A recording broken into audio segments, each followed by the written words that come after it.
tassa namo tassa bhagavato arahato sama sambuddhassa namo tassa bhagavato arahato sama sambuddhassa.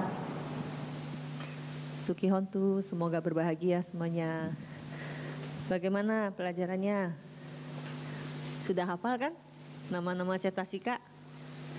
Jauh lebih gampang kan daripada nama cita. Sekalian ya nanti di absen. Silakan Pak. Ya, oke. Ayo kita mengulang sedikit dulu sambil menunggu PowerPoint-nya. Jadi cetasika ada berapa? 52. Oke, dibagi berapa kelompok besar? 3. Apa saja? Anyasamana, akusala cetasika, dan sobana cetasika, ya. Anyasamana ada berapa? 13, ya. Dibagi berapa subkelompok? 2. Subkelompok yang pertama universal ada berapa? 7. Kemudian sesekali ada 6. Oke, kalau aku salah cetasika 14, ya, dibagi jadi 4 kelompok. Apa aja? Moha catuka, lobatri, dosa catuka, 3 yang terakhir. Ya, oke. Nah, itu pengelompokan besarnya. Hari ini kita belajar sobana cetasika. Sobana berarti indah, ya. Jadi cetasika yang indah ini, faktor mental yang indah ini juga hanya bisa muncul di cita yang indah, kesadaran-kesadaran yang indah, ya. Jadi nggak mungkin dia muncul di akusala cita, ya. Jadi dia hanya bisa muncul di kesadaran yang indah. Sobana cetasika ada 25. Oke, jadi hari ini kita bahas 25. Nah, 25 faktor mental yang indah ini dibagi menjadi 4 juga. Ya. Jadi 4 juga. Nah, yang pertama, kelompok yang pertama kita sebut sebagai faktor mental universal yang indah. Atau nama palingnya sobana sadarana cetasika. Oke. Nah, dari yang sobana sadarana cetasika ini ada 19, ya. Namanya saja sudah sobana sadarana atau faktor mental yang universal. Berarti ya muncul di semua kesadaran yang indah, ya. Jadi sobana cita ada berapa? 59 atau 91 kan? Dari 89 cita itu ada 59 tuh yang indah, ya. Nah, setiap kemunculan dari salah satu dari 59 cita itu yang indah itu, 19 ini pasti mengikuti. Sudah pasti. Oke? Nah, kemudian yang kelompok yang kedua itu adalah wirati atau penahanan diri, itu ada 3, ya. Kemudian yang ketiga adalah apamanya atau tanpa batas, itu ada 2 cetasika. Kemudian yang terakhir adalah panyindriya, itu hanya 1, panya, ya. Jadi cara hafalnya gampang, 19 kemudian 3, 2, 1 gitu jumlahnya. Oke. Kita lihat satu persatu. Sobana sadarana, ya, ini sebagian yang ditampilkan. Apa saja yang termasuk sobana sadarana? Ini ada sadda, sati, hiri, otapa, aloba, adosa, dan tatrat maja tata, ya. Kalau saya sih singkatannya jadi sasaripa alodota. Ya, terserah nanti mau bikinnya gimana, ya. Ini kalau saya jadi sasaripa alodota gitu. Oke. Sadda sudah tahu semuanya pasti, yaitu keyakinan, ya. Sati perhatian penuh atau mindfulness, ya. Hiri rasa malu, ya. Hiri itu berarti yang berlawan dengan ahirika, ya. Kemarin kita belajar kan, ahirika yang tidak tahu malu, ini adalah rasa malu justru, ya. Ottapa takut berbuat jahat, ya. Ini yang berlawanan dengan Anotapa. Oke. Kemudian ada aloba, tanpa keserakahan, ya. Kalau loba kan keserakahan kan. Adosa, tanpa kebencian. Tatrat majatata, keseimbangan batin. Ya, ini baru 7, kan 19 kan mestinya kan. Nah, yang selanjutannya, nah ini kelihatannya ruwet ya. Padahal ini hanya ada kaya, cita, kaya, cita, kaya, cita. Ya, ini kaya, cita. Nah, yang kita harus hafal hanya ininya aja sebenarnya. Ini udah sama. Oke, jadi ini ada 6 pasang.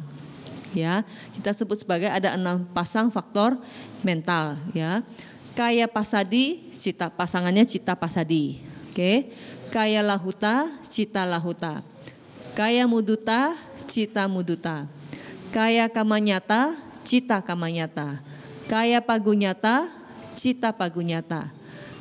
Kayu jukata, citu jukata. Ya, jadi sebenarnya yang perlu dihafal itu kan hanya ininya aja. Selanjutnya kan cuma kaya cita ya.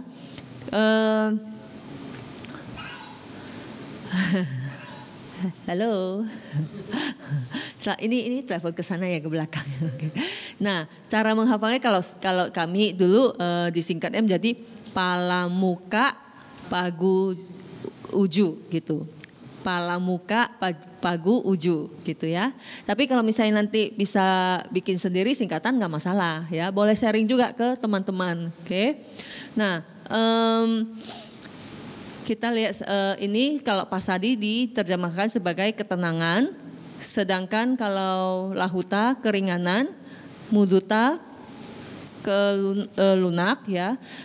Sepertinya ini terjemahannya agak beda ya. Nanti kita lihat di sini aja deh. Nanti saja, disesuai dengan buku aja nanti kita ya. Oke, kita lihat dulu satu persatu. Saddha, keyakinan. Keyakinan itu karakteristiknya adalah meyakini atau mempercayai. Oke, fungsinya itu memurnikan atau menjernihkan ya. Kalau di buku ada yang disebut melompat. Nah, jadi gini. Saddha itu keyakinan, kita tahu di dunia ini kita ada keyakinan kita sebut sebagai tanpa dasar atau keyakinan buta ya, dan keyakinan karena dengan pengetahuan langsung. Oke, keyakinan tanpa dasar atau keyakinan buta itu seperti apa? Misalkan ada orang yang mempunyai guru ya, dan gurunya bilang ada permata di tangan saya, di genggaman tangan saya. Nah, padahal muridnya itu tidak pernah melihat permata itu, tapi mereka yakin aja dan percaya saja. Nah, itu kan berarti keyakinan yang tanpa dasar ya, buta. Pokoknya dia percaya aja deh. Pokoknya kamu percaya aja ada berlian di tangan saya, tapi dia tidak pernah melihat. Oke. Sedangkan keyakinan yang di Buddhisme adalah yang Buddha tunjukkan Buddha kan selalu bilang ehipassiko. Ya, datang dan buktikan sendiri. Jadi yang harus kita buktikan, benar gak ada genggaman, ada berlian di tangan guru kami gitu loh ya, guru Buddha. Nah, itu yang harus kita buktikan. Kalau kita sudah bisa melihat, berarti kan kita sudah bukan keyakinan buta lagi, tapi keyakinan dengan pengetahuan langsung karena melihat langsung. Oke. Nah, saddha yang di Buddhisme ini adalah saddha yang bisa membuat batin menjadi tenang dan damai. Karena ini tadi fungsinya adalah yang memurnikan ya, ibaratnya. Jadi ceritanya ada di kitab itu. Di kitab itu ada seorang raja ya bersama pasukannya. Dia menyeberangi sungai, jadi naik kuda gitu ya, menyeberangi sungai. Kemudian setelah sampai ke ujung seberang, rajanya minta pengawalnya untuk mengambil air di sungai ya. Nah, tapi kan karena baru dilewati oleh kuda, pasti kan pasirnya pada naik semua kan. Jadi kan keruh air sungainya. Ceritanya raja tersebut punya batu ya, punya batu yang bisa memurnikan air. Jadi dia taruh dulu batunya di air tersebut. Jadi akhirnya kotorannya bisa mengendap dan akhirnya airnya bisa diambil.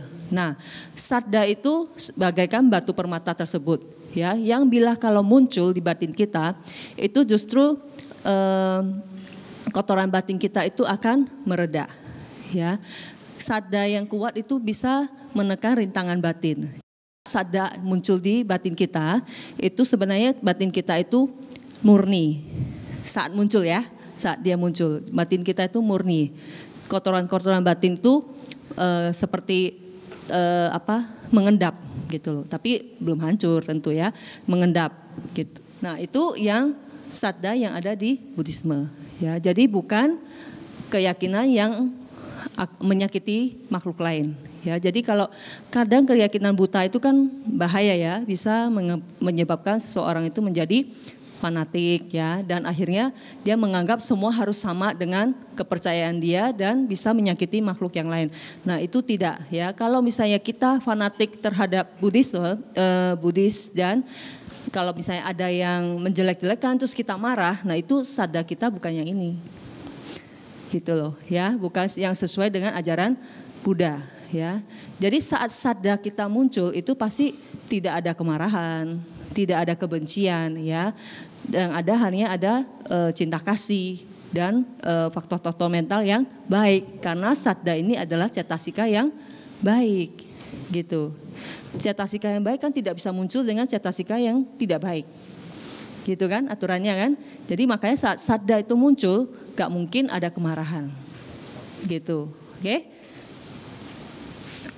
Makanya manifestasinya bebas dari kotoran ini, maksudnya kotoran batin ya. Oke. Nah, dan karena ada sadda itu juga punya fungsi lain di sini, mungkin tidak ada membangkitkan kepercayaan diri, atau mungkin di buku ada istilahnya melompat ya. Jadi di buku ada contoh, ada orang-orang yang di pinggir sungai mau menyeberangi sungai yang banyak buaya kan nggak berani ya. Kemudian datang seorang tentaranya kemudian bilang ayo ikut saya saja. Jadi dia ceritanya punya pedang tapi buat mengusir buayanya, jadi dia lewat, terus orang-orang itu karena yakin dengan si tentara itu mereka ikut lewat ya. Begitulah kalau seseorang punya keyakinan gitu.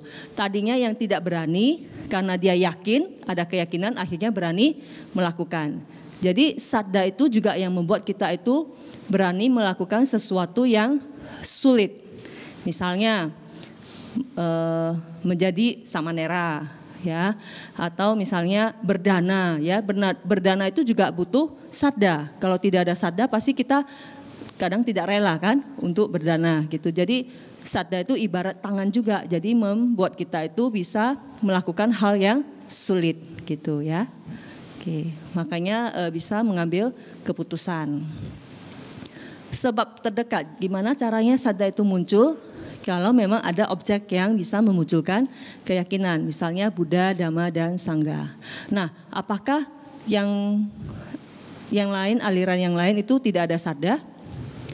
Ada, asal tadi fungsinya, asal dia saddanya itu bisa memurnikan batinnya. Nah, itu juga udah sadda.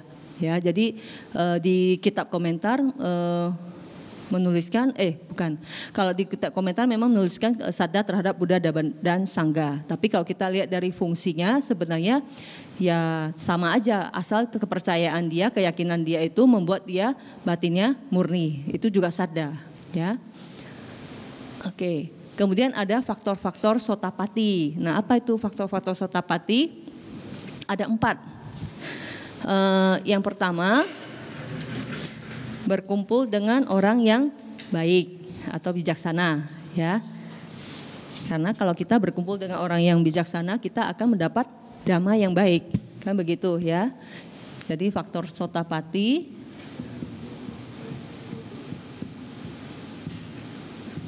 Satu, namanya Sapurisa Samsewa, ya, ada sih di buku. Sapurisa Samsewa itu artinya berasosiasi dengan orang yang baik.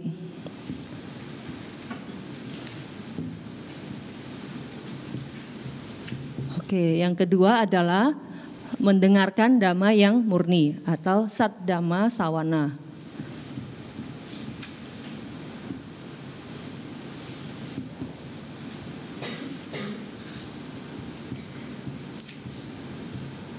Yang ketiga, perhatian yang bijaksana. Apa istilahnya? Yoniso manasikara, ya. Pinter. Perhatian yang bijaksana. Yang keempat adalah dhamma anu dhamma pati-pati. Jadi berlatih sesuai dengan dhamma, ya.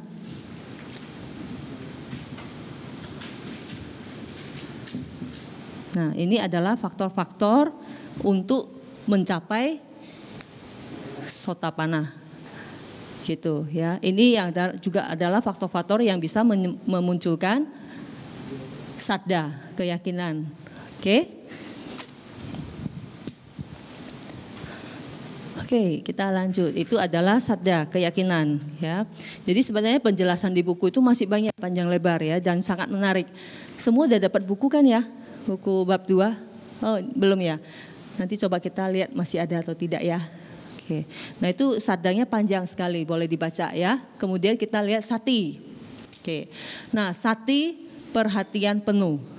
Sati itu karakteristiknya tidak mengambang. Nah, tidak mengambang itu maksudnya apa?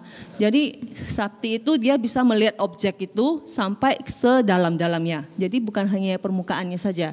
Dia melihat objek itu sampai ke dalam, ya. Jadi tenggelam di objeknya. Makanya kalau kita lagi mindful ke satu objek itu kan benar-benar melihat objek terus kan. Ya, misalnya kayak meditasi, kalau sati kita ada terus kan kita tidak lari dari objek meditasi kita. Nah, itu istilahnya karena kita tenggelam ke objek kita. Nah, itu tidak mengambang, ya. Jadi seperti tenggelam di objek. Kemudian sati itu dia punya kepandaian. Ya, yang kemarin saya sudah sempat cerita waktu ada yang bertanya. Jadi ya Cici ini yang bertanya, ya. Jadi sati ini yang punya kepandaian itu apa? Dia itu bisa mengingatkan kita apa yang harus dikembangkan dan apa yang tidak harus yang harus dihindarkan, ya. Misalnya contohnya kan kemarin seperti sekretaris dan pimpinannya, ya. Jadi sekretaris itu kan selalu bilang ke pimpinannya, Pak, hari ini jadwalnya ini urusannya, ya. Yang penting adalah ini.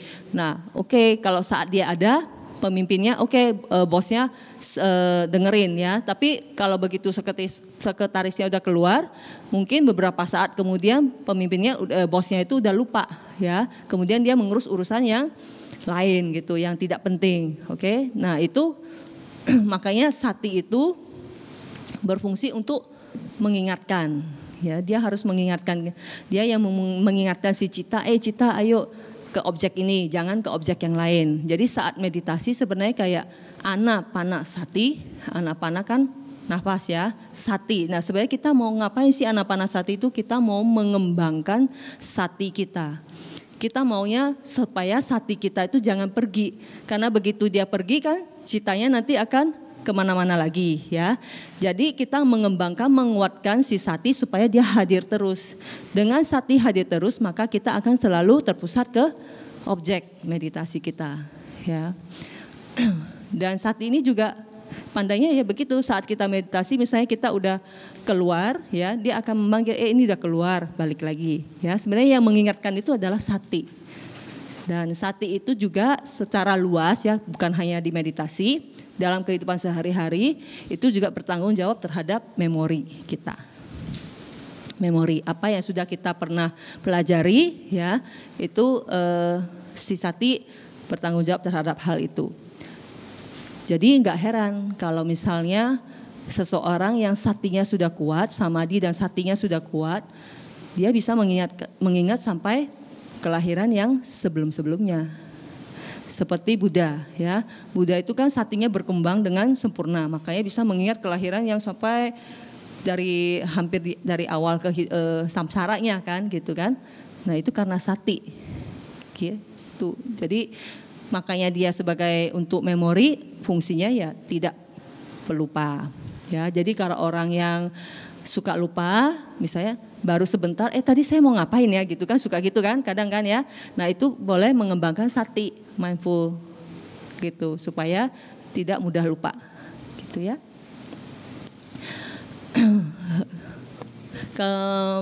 kalau misalnya, jadi manifestasinya adalah menjaga objek ya, karena dia maunya mengingatkan terus ke objek tersebut, jadi dia terus menerus di objek tersebut. Sebab terdekat kemunculan sati adalah persepsi yang kuat ya, jadi karena dia melihat terus objek tersebut ya, akhirnya akan menimbulkan perhatian penuh gitu ya. Oke. Nah ini ada contoh ya, penjaga pintu. Jadi kalau mendengarkan khotbah ceramahnya Bante, itu Bante mencontohkan beda sati dengan sanya lah istilahnya ya. Jadi misalnya Bapak mau keluar kota, terus kemudian bilang ke sapamnya, Pak tolong ya jaga rumah, saya mau keluar kota, tolong jaga dengan baik gitu. Nah oke, kemudian pergi, nah sapamnya menjaga sih, dia melihat ya. Kemudian dia melihat, oh besokannya ada maling yang masuk gitu ya, maling yang masuk, kemudian ngambil barang, pergi, besokannya lagi ada. Nah pas pulang kan kaget kan, kenapa barang-barangnya hilang semua.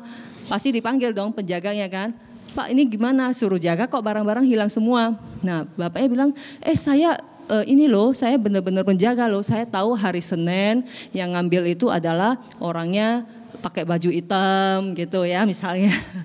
Terus ada kumis misalnya, yang Selasa yang ngambil itu adalah cewek misalnya ya, yang diambil adalah misalnya TV. Itu sanya, dia hanya mencatat ya. Tapi sati bukan begitu. Sati dia akan menghalangi maling itu untuk masuk. Karena maling itu dianggap adalah sesuatu yang tidak baik. Gitu bedanya. Oke? Ya, itu adalah bedanya sanya dan sati. Jadi sati itu tahu benar apa yang harus dikembangkan dan mana yang harus dihilangkan ya. Menarik ya, sati ya. Nah, kemudian kita ketemu ini hiri. Hiri berarti lawan dari ahirika. Ahirika kemarin adalah yang tidak ada rasa malu kan, tidak jijik untuk berbuat kejahatan. Nah, kalau ini berarti dia jijik. Jijik terhadap perbuatan yang tidak baik melalui tubuh dan ucapan. Oke, hanya melalui yang tubuh dan ucapan.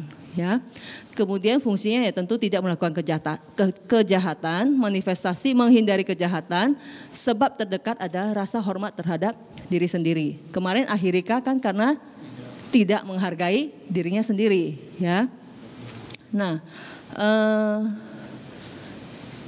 Kalau otapa ya berarti dia bertentangan dengan otapa ya. Kalau yang ini adalah rasa takut untuk berbuat tidak baik. Jadi fungsinya ya tidak melakukan kejahatan, manifestasinya tidak melakukan kejahatan juga, sebab terdekatnya adalah rasa hormat terhadap orang lain.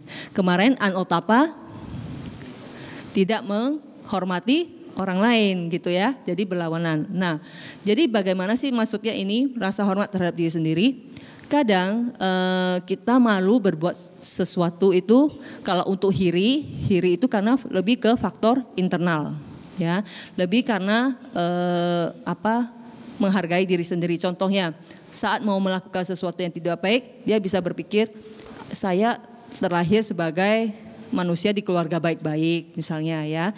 Masa saya melakukan hal seperti itu? Oke, itu kan bisa membuat kita jadi enggan berbuat tidak baik ya. Satu berarti kelahiran. Kemudian dia bisa dengan merenungkan usianya. Mungkin masa udah tua begini masih melakukan hal yang tidak baik. Ya, seperti anak kecil saja misalnya ya.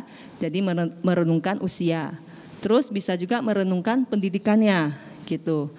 Ya, mungkin yang sekolah tinggi kemudian dia merasa malulah kalau berbuat hal yang tidak pantas gitu. Oke. Nah, yang keempat bisa karena mempunyai keberanian atau kekuatan. Jadi orang yang kuat itu cenderung bisa mengendalikan dirinya ya. Jadi mungkin kita merasa bahwa orang yang suka marah adalah orang yang kuat, padahal bukan. Orang yang suka marah adalah orang yang lemah karena dia tidak bisa mengendalikan dirinya ya. Dia tidak malu untuk mengumbar kemarahannya ya. Jadi sebenarnya orang yang suka marah itu karena dia tidak malu. Ya, dia tidak menghargai dirinya sendiri.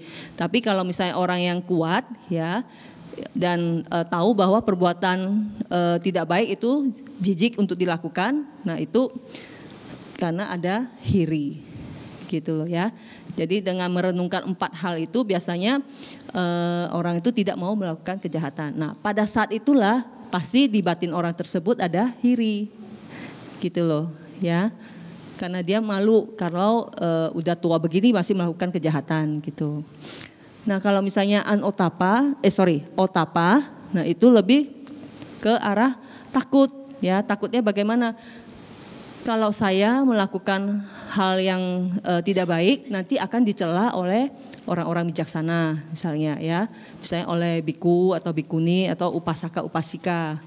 Atau misalnya dia takutnya kalau saya melakukan sesuatu yang tidak baik itu bisa saja diketahui orang-orang yang ada kekuatan saktinya misalnya. Walaupun dia tidak ada di dekat saya tapi dia bisa tahu. Oke. Tapi bisa juga karena dia takut akan konsekuensinya. Misalnya nanti terlahir di alam yang rendah gitu. Nah itu saat seseorang bisa berpikiran atau merenungkan seperti itu berarti di batinnya itu ada otapa. Begitu ya. Jadi dengan adanya hiri dan otapa itu yang membuat seseorang tidak melakukan kejahatan ya. Makanya kedua faktor mental ini disebut juga sebagai penjaga dunia atau lokapala ya. Kalau contoh yang di kitab sih ya gitu. Mengapa disebut sebagai penjaga dunia? Karena ada hiri dan otapala makanya seseorang tidak akan tidak akan menikah, misalnya ayah menikahi anak atau anak menikahi ibunya gitu loh ya. Seperti halnya mungkin di dunia binatang gitu loh ya. Atau pokoknya begitulah yang hal-hal yang tidak seharusnya gitu. Jadi karena ada hirida otapa itu yang mencegah seseorang melakukan hal seperti itu. Oke, makanya disebut sebagai penjaga dunia supaya dunia tidak jadi kacau gitu ya. Oke, selanjutnya adalah aloba. Aloba artinya tanpa keserakahan. Ya. Jadi ini bertentangan dengan loba. Ya. Tapi jangan sampai beranggapan bahwa asal ada kesadaran yang tidak ada loba maka ada aloba. Ya. Karena kalau misalnya di dosa mula cita ada loba nggak di citanya? Tidak ada kan? Tapi bukan berarti ada aloba. Ya. Karena aloba itu hanya muncul di kesadaran yang indah. Ya. Tidak bisa muncul di aku salah. Jadi aloba itu hanya ada di kesadaran yang baik, yang indah. Oke. Nah, karakteristiknya adalah bebas dari keserakahan. Kalau orang yang alobanya kuat itu dia sudah tidak tertarik lagi terhadap objek. Ya, tidak tertarik itu bukannya karena cuek ya, tapi memang ya apa yang masuk ya udah lewat aja gitu loh. Ya, sudah tidak bisa meninggalkan bekas atau meninggalkan reaksi apa yang bisa menyebabkan reaksi gitu. Oke. Contohnya seperti air yang menetes di daun talas ya. Kan begitu daun talas itu kan seakan-akan ada lapisan lilinnya ya. Jadi makanya kalau tetesan air lewat itu kan cuma mengalir lewat tanpa meninggalkan bekas apapun. Nah, begitulah hati batin seseorang yang alobanya kuat ya. Jadi apapun objek yang masuk ya lewat aja tanpa meninggalkan bekas apapun. Kalau di kita yang masih putujana kan bisa ya. Ada pujian bisa aja ada bekas nanti diingat-ingat lagi gitu kan. Nanti ada yang marah bisa diingat sampai 20 tahun. Ini dulu pernah marah saya misalnya gitu ya. Nah itu berarti alobanya belum kuat. Nah aloba yang kuat seperti seorang arahat misalnya ya. Nah itu sudah ya yang masuk apa ya cuman lewat aja gitu di batinnya. Ya numpang lewat aja Pak. Iya. Kama apa yang terjadi ya udah lewat, buah kama apa aja ya lewat aja gitu ya. Oke. Tapi di kesadaran kita sehari-hari ada gak aloba? Ada. Kalau kesadaran yang baik muncul ada ya. Tapi ya kekuatannya tentu beda dengan seorang arahat ya. Aloba ini juga termasuk kemurahan hati. Oke. Karena ada aloba inilah maka seseorang bisa berdana karena dia tidak melekat ya, tidak menggenggam lagi. Oke. Ini makanya disebut sebagai dasar bagi seseorang untuk berdana, melakukan dana ya. Jadi disebut juga sebagai kemurahan hati sebenarnya. Orang yang alobanya kuat itu biasanya dia tidak akan sedih bila ditinggal oleh orang yang dicintai. Ya, karena dia menganggap ya kan itu asal lewat aja kan gitu kan. Bukannya dia tidak mencintai orang itu, tapi cintanya dia itu sudah tidak dengan pelekatan, ya, cintanya itu murni. Jadi bukan karena untuk ego sendiri. Sebenarnya kita kan mencintai seseorang itu karena orang itu masih bisa memberikan hal-hal yang kita anggap membahagiakan kita gitu kan. Tapi itu kan ada pelekatan. Nah, kalau misalnya yang ini orang dengan aloba yang kuat, berarti dia cintanya itu tanpa pelekatan. Makanya kalau misalnya orang yang dicintai meninggal juga dia ya udah, itu berarti sudah sesuai dengan kamanya gitu, bisa menerima. Dan biasanya orang dengan aloba itu dia tidak akan sirik sama orang. Misalnya dia berada di tempat yang dimana banyak orang yang statusnya lebih tinggi, baik status sosial atau status ekonomi, dia juga biasa-biasa saja, ya. Karena ya itu sudah tidak melekat gitu. Okay. Biasanya dengan aloba yang tinggi kuat itu seseorang akan lahir di alam surga. Ya, karena murah hati kan, berdana itu kan bisa ada jaminan masuk surga, ya. Oke, kemudian kita lihat adosa.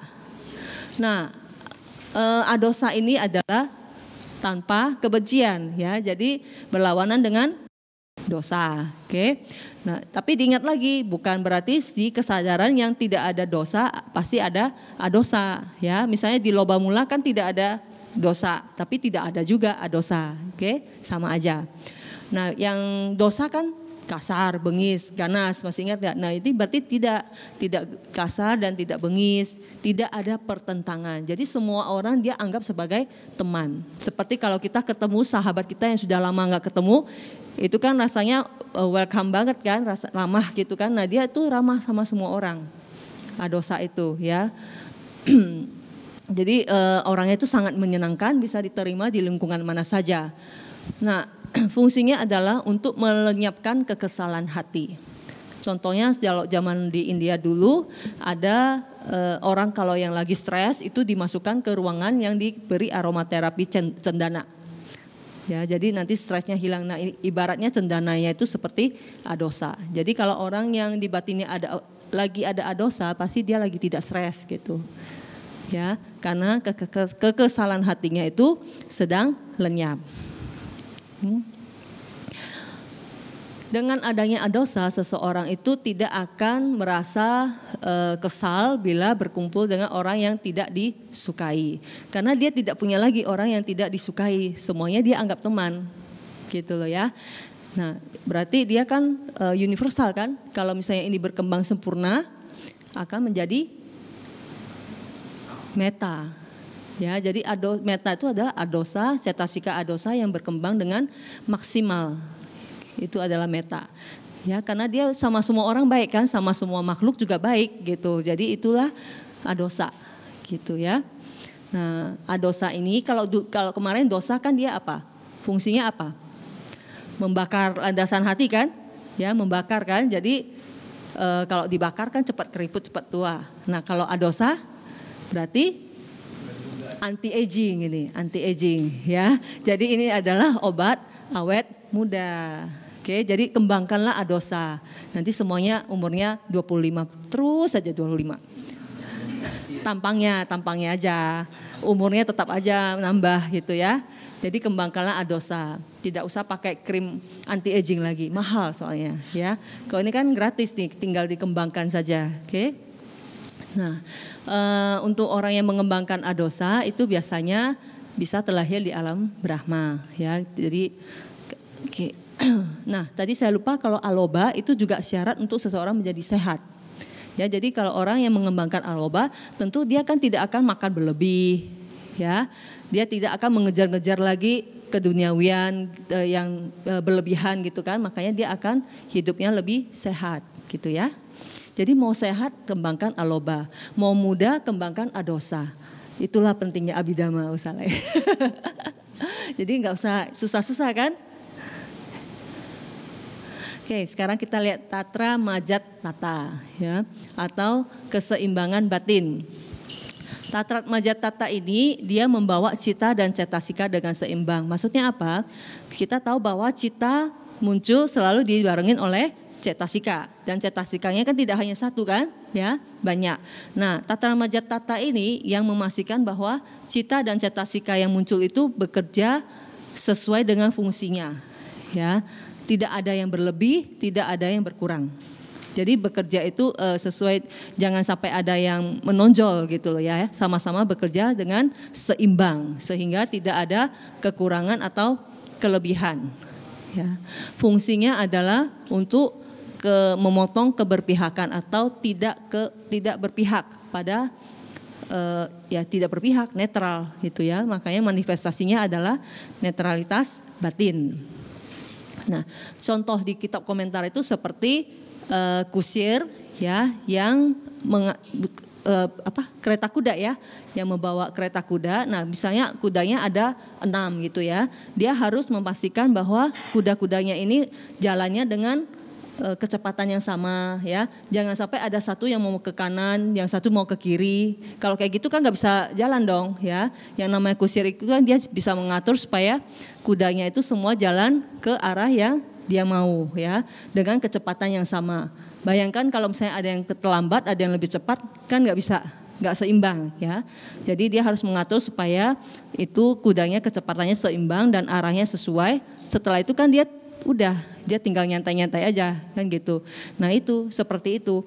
Kalau saat cita dan cetasika itu udah seimbang, berarti akan muncul netralitas dari batin, keseimbangan dari batin. Gitu. Tatrat Majatata ini kalau berkembang sempurna itu yang kita sebut sebagai UPK di Brahma Wihara.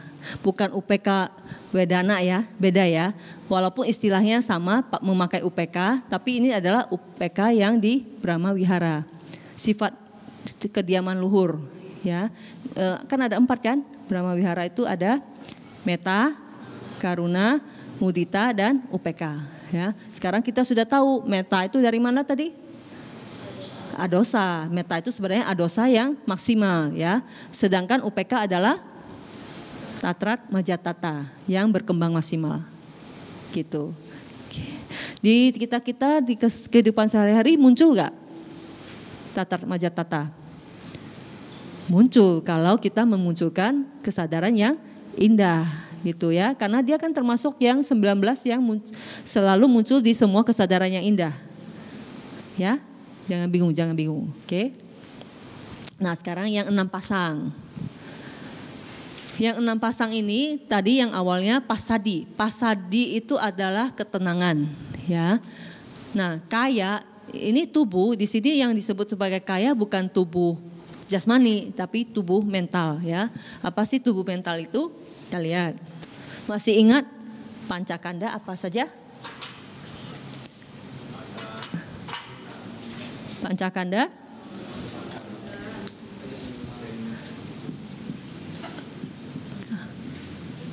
Ayo, gimana? Rupa, kanda. Terus? Wedana, kanda. Terus sanya, kanda. Terus sangkara, kanda. Terus winyana, kanda. Oke. Sekarang kita lagi mempelajari batin kan? Ya, berarti kan ini kan belum. Rupa kanda kan rupa, ya, rupa. Berarti yang ini semua kan termasuk nama kan, batin. Ingat Kak? Ya, oke. Nah, kaya pasadi, ya, di sini ada tulisannya. Kaya itu adalah 3 agregat. Ya, di sini ada tulisan kaya itu 3 agregat. Nah, kaya yang di sini adalah 3 ini. 3 ini. Ya, jadi kalau cita kan winyana kanda. Cita itu kan kesadaran, ini kan cita, ya. Nah, berarti yang sisanya ini, 3-nya ini adalah kaya. Nah, sebenarnya kaya itu apa? Cetasika. Kan batin itu terdiri dari cita dan cetasika, ya. Cita itu adalah winyana kanda, ya. Berarti yang sisa yang 3 ini adalah cetasika. Wedana cetasika bukan? Iya kan? Sanya cetasika. Nah, tadi cetasika semua ada berapa? 52. Dikurangi 2 berarti sisa 50. 50-nya tergabung di sini. Gitu. Ya. Jadi dari pancakanda kita kan bisa beda jadi rupa, nama, 4 ini dan rupa, ya. Nah, yang nama, yang terakhir winyana kanda ini adalah cita. Berarti sisanya ini berarti adalah cetasika. Karena kita tahu bahwa nama atau batin itu kan terdiri dari cita dan cetasika. Oke. Nah, kita sudah belajar ada wedana di Anyasamana kan? Ya, ini ya wedana kanda itu ya wedana cetasika. Kemudian sanya adanya di mana? Sama di Anyasamana juga kan? Ya.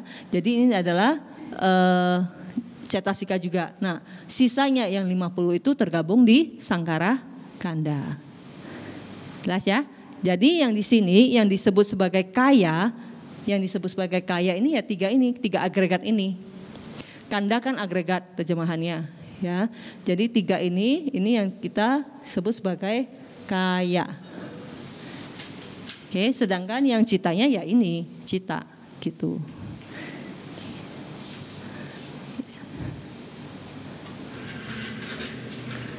Oke, jadi cita pasadi dan kaya pasadi. Makanya kaya pasadi itu adalah sebenarnya ketenangan cetasika.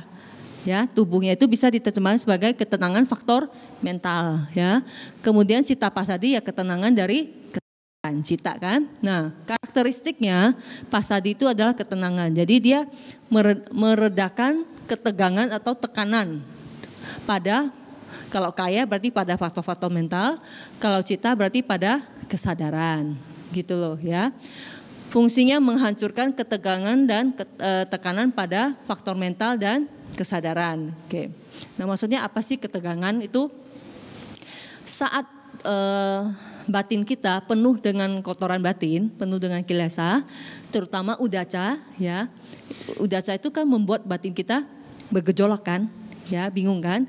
Nah, kalau misalnya batin kita, saat batin seseorang itu terdapat kaya pasadi dan cita pasadi, maka keadaan yang tercipta adalah yang berlawanan dengan yang udaca tadi.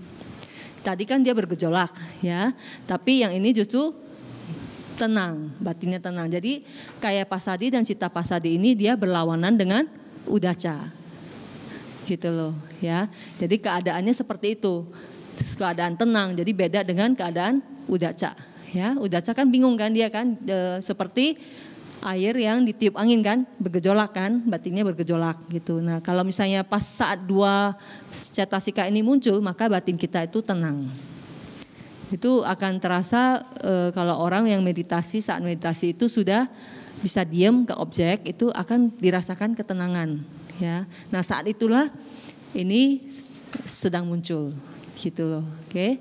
Tapi bukan berarti ini yang menekan udaca, ya. Yang menekan udaca siapa? Udaca kan faktor rintangan batin kan, yang menekan udaca.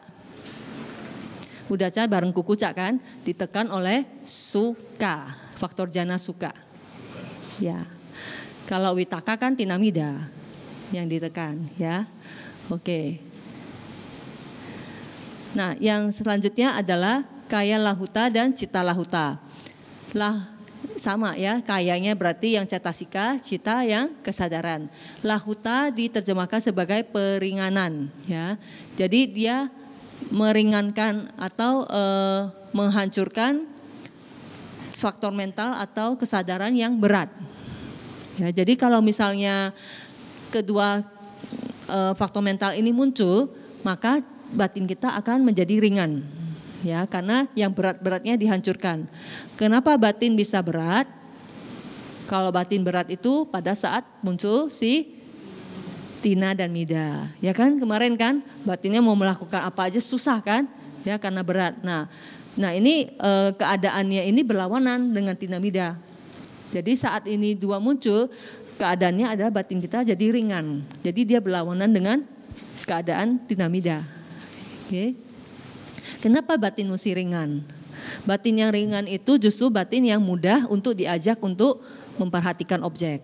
Ya, orang yang tubuhnya cekatan ya, ringan itu kan juga dia lebih mudah untuk melakukan hal-hal yang baik gitu ya. Jadi batin yang ringan juga batin yang mudah memperhatikan objek, ya, mudah melakukan hal-hal yang baik gitu.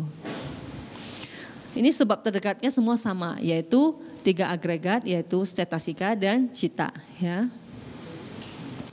Oke, kemudian selanjutnya adalah kaya muduta dan cita muduta. Berarti muduta diterjemahkan sebagai kelenturan ya. Kelenturan pada cetasika dan kelenturan pada kesadaran. Fungsinya karakteristiknya apa? Meredakan kesadaran dan faktor mental yang kaku. Jadi dia menghancurkan kekakuan dari kaya dan cita. Batin kita kaku kalau saat muncul kesombongan dan pandangan salah. Ya, jadi seseorang yang sombong itu batinnya kaku. Karena orang yang angkuh mana mau dia terima masukan, kan nggak mau ya. Orang yang berpandangan salah juga tidak akan mau menerima masukan, maka batinnya itu kaku. Ya, nah hal itu batin saat itu berlawanan dengan batin saat si muduta ini muncul. Saat kaya muduta dan cita muduta ini muncul, batin itu lentur, elastis. Ya, kalau di buku itu diumpamakan seperti mainan itu loh, lilin, play-doh, yang anak kecil itu, ya, itu kan kadang bisa keras ya, tapi kalau kita bungkus dengan kain yang basah kan dia lunak lagi. Nah seperti itu batin yang ada kayak muduta dan cita muduta itu dia lunak. Kalau udah lunak kan bisa dibentuk ya, bisa diajak untuk berbuat kebaikan. Makanya batin yang bagus itu ya batin yang ringan, yang lentur. Ya, jadi dia gampang untuk melakukan perbuatan yang baik, gitu ya. Cetasika sobana selanjutnya kaya kamanyata dan cita kamanyata.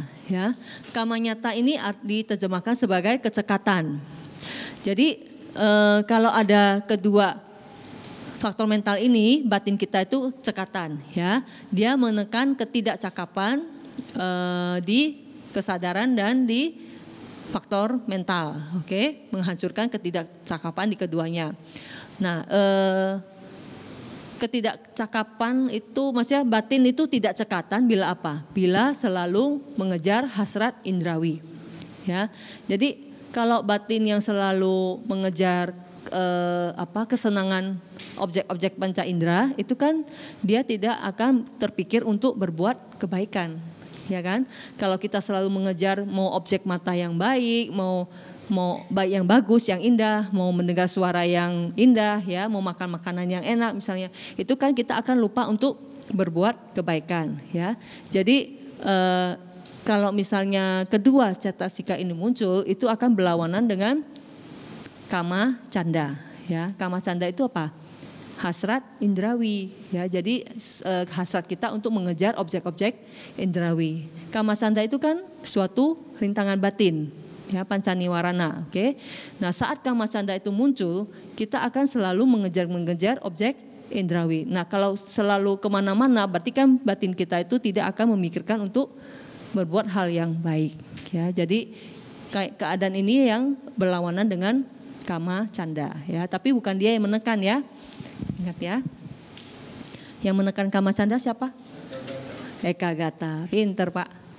Ekagata, ya, karena mencar-mencar terus difokuskan kan, difokus baru bisa dia diem gitu. Oke. Jadi batin yang cekatan, ya, kalau orang yang cekatan kan dia ringan, ya, bisa bantu di sini, bisa bantu di sana, bisa mengerjakan ini, mengerjakan itu. Sama batin yang cekatan juga begitu, ya. Jadi dia bisa dengan cekatan dia bisa memperhatikan objek, dengan kecekatannya dia bisa berdana dan sebagainya. Oke. Kayak pagunyata dan cita pagunyata. Panggung nyata itu diterjemahkan sebagai kecakapan. Ya, jadi bedanya tipis-tipis ya. Nah, kecakapan dari faktor mental dan kecakapan dari kesadaran. Nah, karakteristiknya adalah membebaskan kaya dan cita dari penyakit. Memang penyakit dari batin apa sih? Jangan dibilang sakit hati. Penyakit dari batin biasanya adalah tidak adanya keyakinan. Gitu loh ya. Itu adalah penyakit dari batin kita, tidak adanya keyakinan ya, atau tidak adanya perhatian penuh, tidak adanya sati gitu. Itu adalah penyakit untuk batin dan batin kita ya.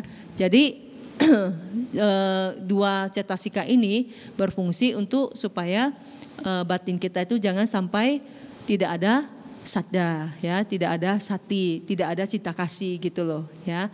Jadi sehat batinnya. Seperti jadi kalau dua cetasika muncul ini itu batinnya itu seperti seseorang yang sudah lama sakit kemudian dia sembuh. Kan rasanya itu kan bahagia ya. Nah, batin yang itu seperti itu.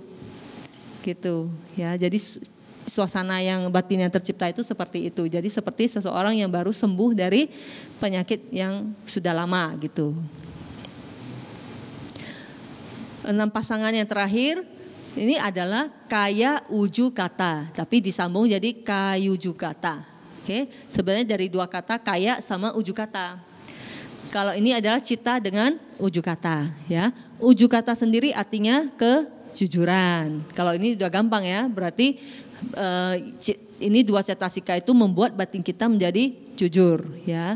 Membuat batin kita itu tidak berlawanan dengan kelicikan ya, berlawanan dengan sikap untuk menipu gitu. Oke.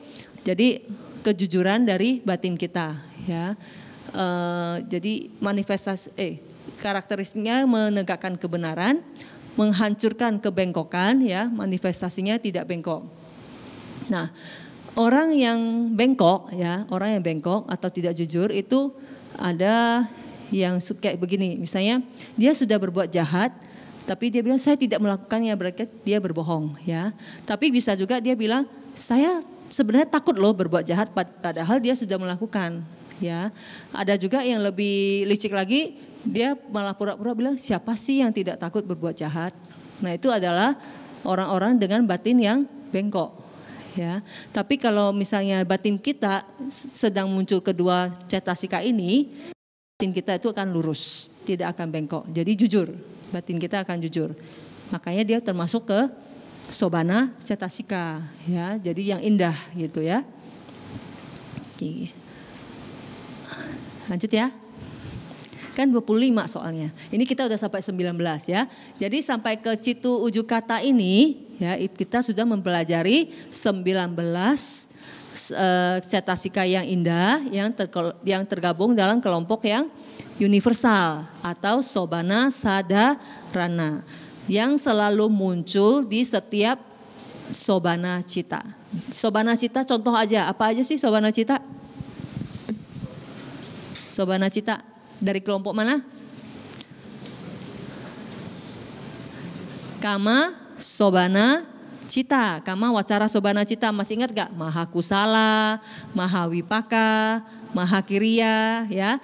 Kemudian termasuk rupa wacara cita ya, yang kesadaran jana kan, arupa wacara cita dan lokutara cita ya. Jadi semua itu disebut sebagai sobana cita. Nah, salah satu dari cita itu muncul, pasti 19 ini ikut. Ya, pasti 19 ini ikut. Jadi udah nggak usah pusing. Aduh, saya nggak bisa hafal nih kayu jukata, ujukata apa sih gitu ya. Ya pokoknya 19 itu selalu ikut.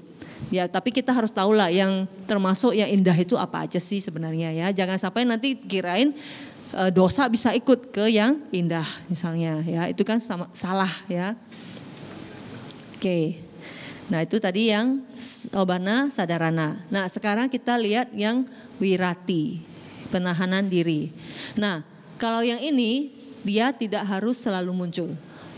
Ada syarat-syaratnya untuk muncul. Oke. 3 wirati ini, wirati diterjemahkan sebagai penahanan diri ya. Penahanan diri Bukan berarti ini yang harus dihindari, tapi justru ini yang harus dikembangkan, ya. Yang termasuk 3 wirati itu ada sama waca atau ucapan benar, sama kamanta perbuatan benar, sama ajiwa penghidupan benar, ya. Ketiga cetasika ini masing-masing mempunyai karakteristik tiada pelanggaran oleh perilaku tubuh yang tidak baik, ya. Jadi dia menahan diri kita supaya kita tidak melakukan perbuatan tubuh yang tidak baik, tidak melakukan tidak melakukan ucapan yang tidak baik, dan tidak berpenghidupan yang tidak baik, gitu loh, ya.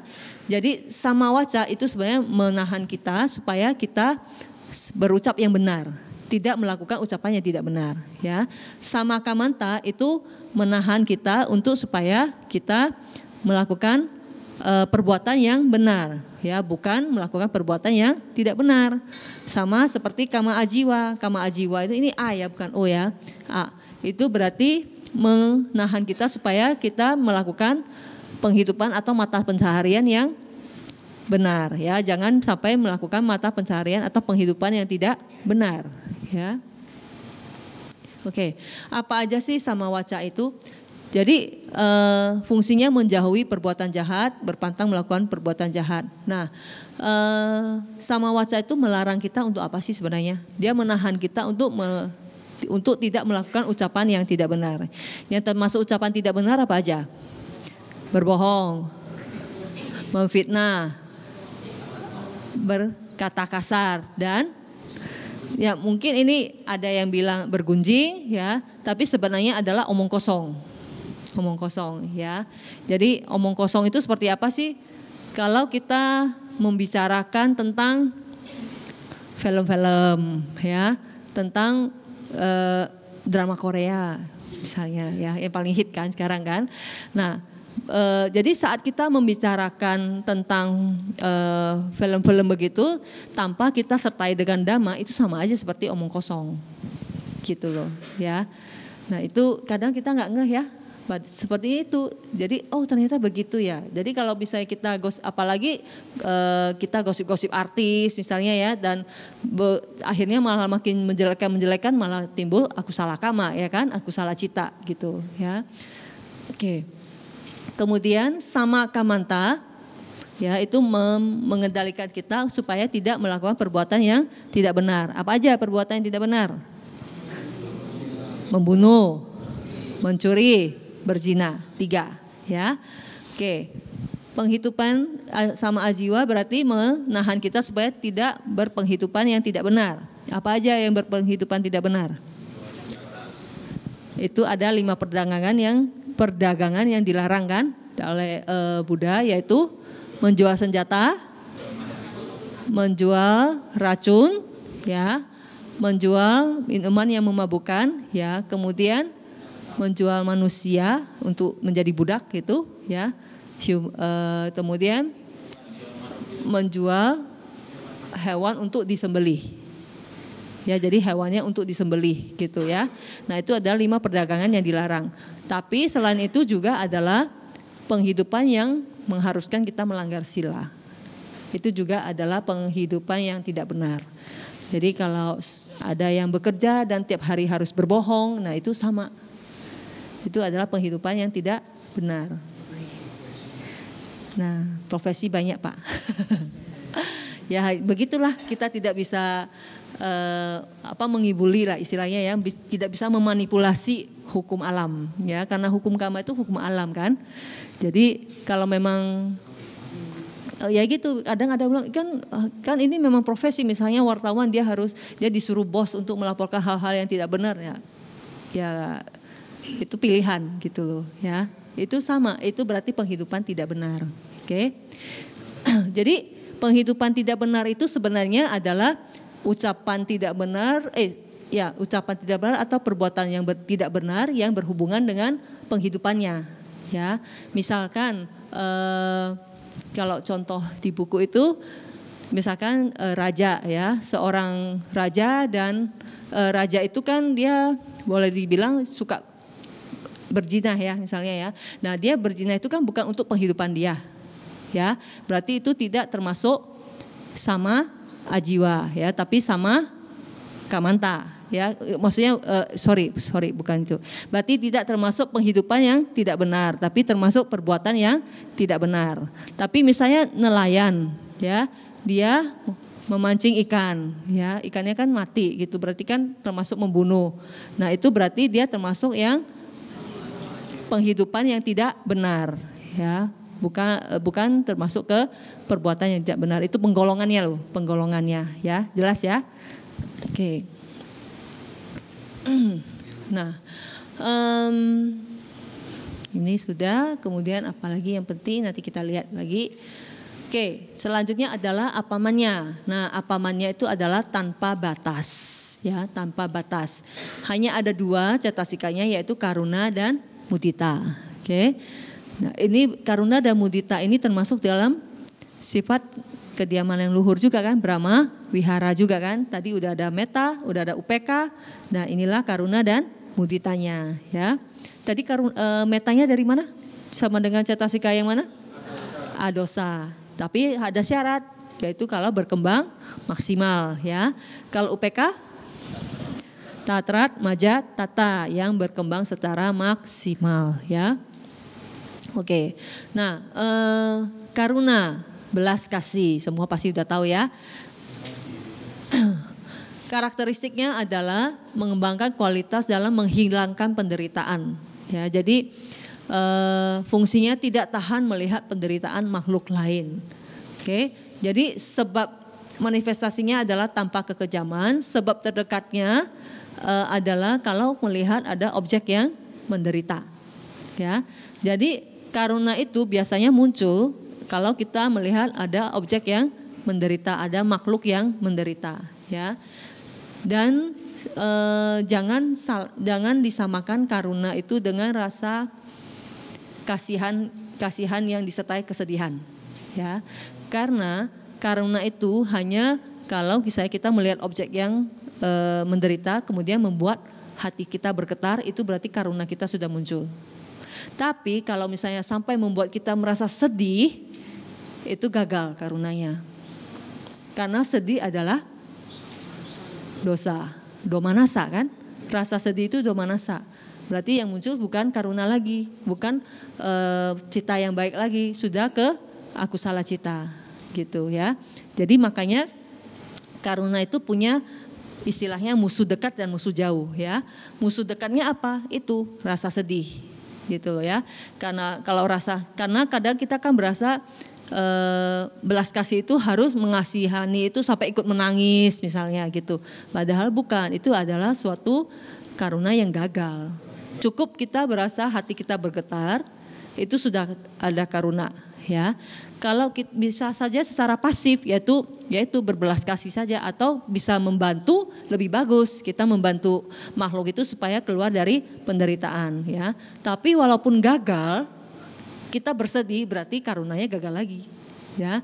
Jadi walaupun gagal ya kita harus yaitu yoniso manasikara ya. Jadi ya memang semua makhluk itu memiliki karmanya sendiri, mewarisi karmanya sendiri. Jadi kita merenungkan hal seperti itu. Tapi kalau misalnya gagal, kemudian kita yang bersedih, kenapa saya gagal gitu-gitu ya, dosa mula yang muncul. Ya kan, penyesalan. Ya, gitu. Tipis ya batasnya ya. Oke. Nah, terus musuh jauhnya siapa? Musuh jauhnya adalah kekejaman. Ya, itu musuh jauh dari si karuna. Ya, makanya dia tanpa kekejaman, awihimsa. Ya, wihimsa itu kekejaman. Oke, kemudian selanjutnya adalah mudita. Nah, mudita ini semua tahu ya, turut bersukacita ya, bergembira atas keberhasilan makhluk lain. Fungsinya tidak iri. Ya, jadi ini bertentangan dengan isa ya. Jadi kalau misalnya lihat orang berhasil, yang muncul yang mana? Isa atau mudita? Hah? Yakin?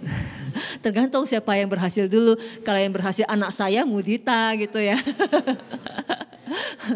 Kalau yang berhasil orang lain, mikir dulu gitu ya. Jangan ya, enggak lah ya, di sini baik-baik semua ya. Jadi mudita yang muncul. Oke. Nah, jadi kalau sebab terdekat Tadi kalau sebab terdekat karuna adalah objek yang menderita. Kalau mudita adalah makhluk yang sedang bahagia atau berhasil. Oke. Nah, dia mudita ini juga sama. Jadi kalau misalnya kita ikut bermudita, ikut berbahagia karena orang berhasil melakukan kejahatan, itu bukan mudita ya. Itu mungkin loba ya. Wah, hebat ya kamu ya, bisa membohongi bos kamu misalnya. Nah, itu bukan mudita ya. Jadi mudita itu harus sesuatu yang baik, yang mulia ya. Jadi musuh dekatnya dia adalah simpati terhadap, tapi simpatinya ada pelekatan. Ya, misalnya ngefans sama aktor tertentu, terus aktornya itu berhasil mendapatkan award apa gitu ya, terus kita ikut bahagia kan, tapi bahagianya karena itu aktor yang kita suka gitu, itu ada pelekatan. Nah, itu bukan mudita ya, itu musuh dekatnya mudita gitu. Oke. Jadi berbahagia dengan pelekatan itu bukan ya. Nah, karena mudita yang benar itu adalah tanpa memandang objek gitu loh ya, siapa aja, makhluk apa saja. Oke. Nah, itu baru yang benar. Nah, kalau misalnya musuh yang jauhnya apa? Rasa tidak suka. Ya, itu adalah musuh jauh dari si mudita. Oke. Jadi dia menghancurkan ketidakpuasan, tidak iri. Nah, jadi kita sebenarnya Brahma Wihara itu adalah suatu sikap yang harus kita kembangkan saat kita bersosialisasi dengan orang lain gitu ya. Jadi tapi ya memang tidak mudah sih ya untuk mengembangkan sampai ke situnya. Oke. Nah, yang terakhir Panyindriya, terakhir dari 52 cetasika ya. Indra kebijaksanaan, panya indriya ya, panya kebijaksanaan, indriya diterjemahkan sebagai indra ya, atau sebenarnya artinya adalah raja ya. Jadi digabung menjadi panyindriya. Panyindriya ini yang punya kekuatan untuk menembus fenomena sehingga bisa terlihat sifat alamiahnya ya. Jadi hanya panyalah yang bisa menembus melihat realitas hakiki, melihat 4 kebenaran mulia ya, melihat karakteristik individu, karakteristik kondisi yang fenomena yang berkondisi, dan karakteristik umum dari semua fenomena ya. Bingung ya? Karakteristik individu tahu nggak apa? Yang ini yang kita pelajari masing-masing itu, kan masing-masing itu ada karakteristiknya kan. Nah, si pannya itu bisa melihat itu. Oke. Kemudian bisa melihat sangkata lakana atau karakteristik fenomena yang berkondisi, yaitu muncul, berlangsung, dan lenyap. Dia bisa melihat itu ya. Kemudian panya juga yang bisa menembus bahwa semua fenomena ini memiliki karakteristik umum atau samanya lakana, yaitu anisa, dukkha, dan anatta ya. Hanya panya yang bisa. Oke. Tapi harus panya yang sudah berkembang ya, yang bisa melihat sampai 4 kebenaran mulia, itu berarti panya yang sudah bisa mencapai pencerahan, at least sotapanna gitu loh ya. Jadi seorang sotapanna lah yang sudah melihat 4 kebenaran mulia ya. Panya yang seperti itu tentu beda dengan panya yang ada di kita sehari-hari ya. Jadi makanya panya itu sebenarnya ada panya duniawi yang bisa muncul bersama Lokya Cita ya, dan panya adi duniawi yang muncul di Lokutara Cita gitu ya. Yang di Lokutara Cita itulah yang bisa menembus 4 kebenaran mulia ya. Nah, jadi penembusannya itu udah tidak tergoyahkan lagi ya. Kalau misalnya sannya itu kan dia tidak bisa, penetrasinya masih dangkal ya. Nah, terus bedanya dengan sati bagaimana?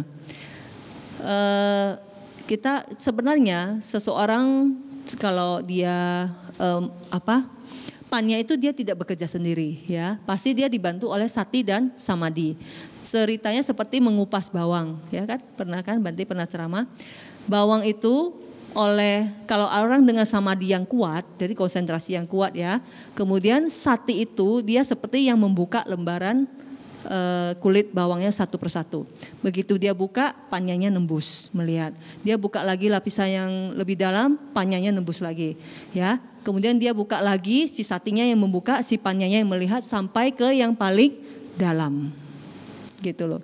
Jadi panya itu tidak bekerja sendiri untuk merealisasi langsung ke objek ya. Dia dibantu oleh sati dan samadhi. Tentu sebenarnya banyak sih cetasika yang ikut, tapi yang paling penting yaitu sati dan samadhi dalam membantu si panya untuk menembus ke realitas hakiki.